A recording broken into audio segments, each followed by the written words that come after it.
Hello folks, this is your 2024 October-November paper 4-2 and the question number is 4. It is concerning the chapter ideal gases.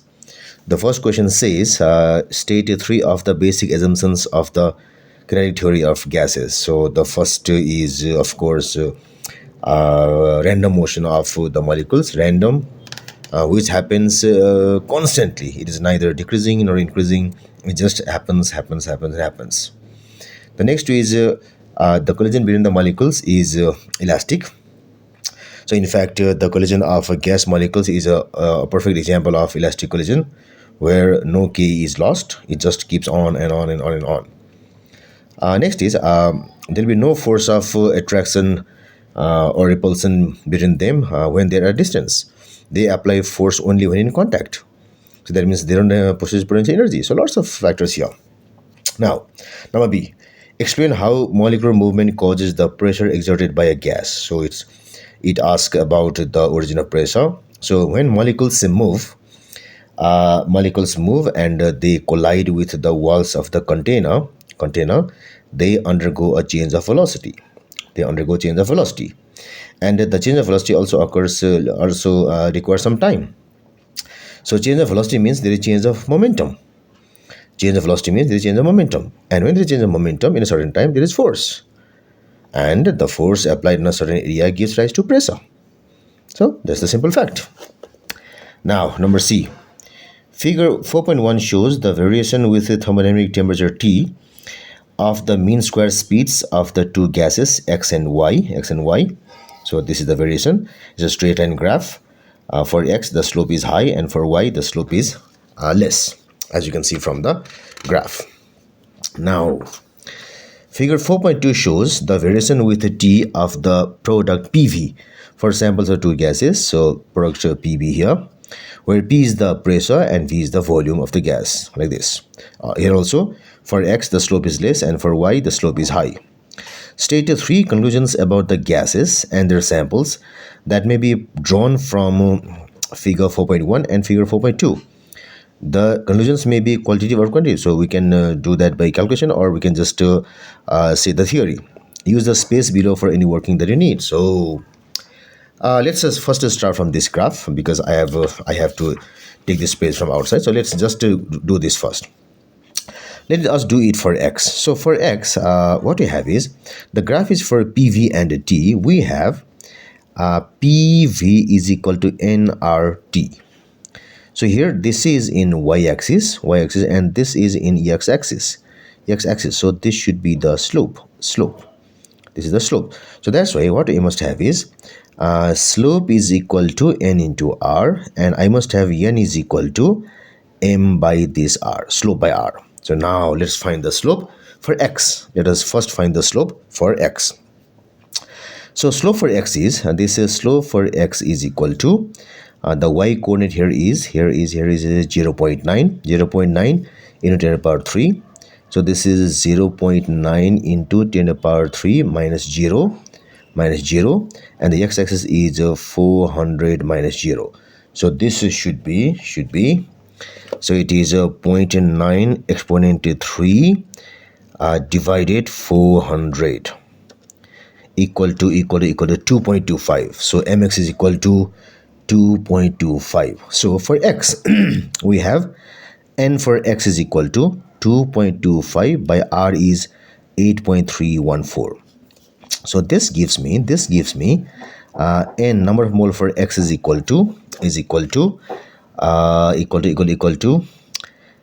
divided 8.314, and that's equal to 0.27 moles. So it is 0.27 moles for X.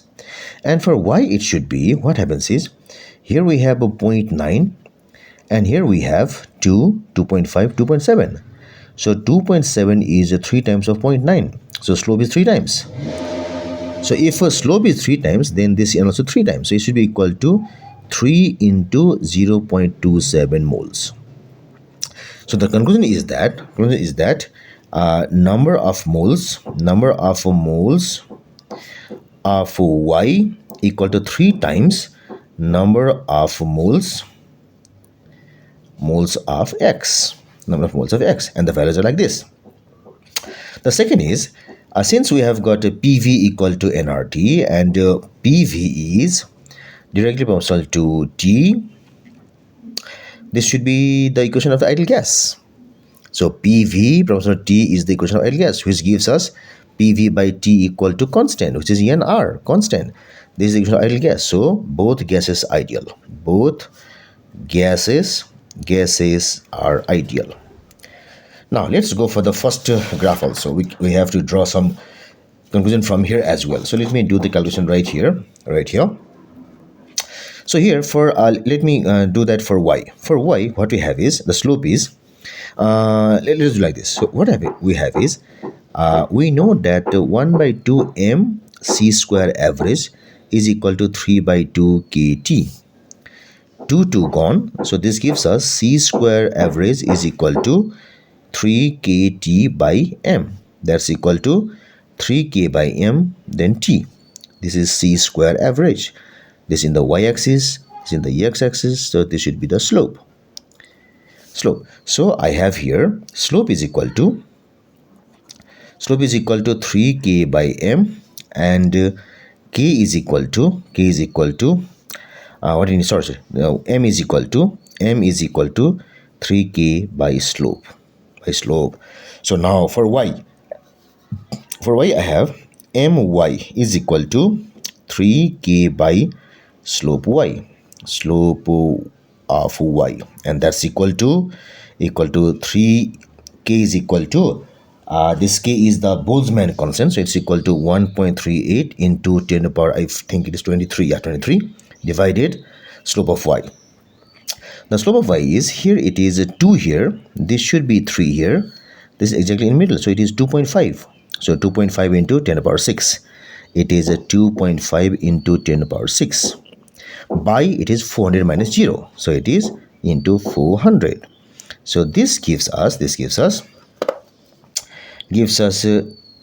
into 1.38 exponent minus 23 into 400 divided 2.5 exponent 6 equal to, so this is equal to 6.6 into 10 to the power minus 27 kgs, equal to 6.6 into 10 to the power minus 27 kgs for y.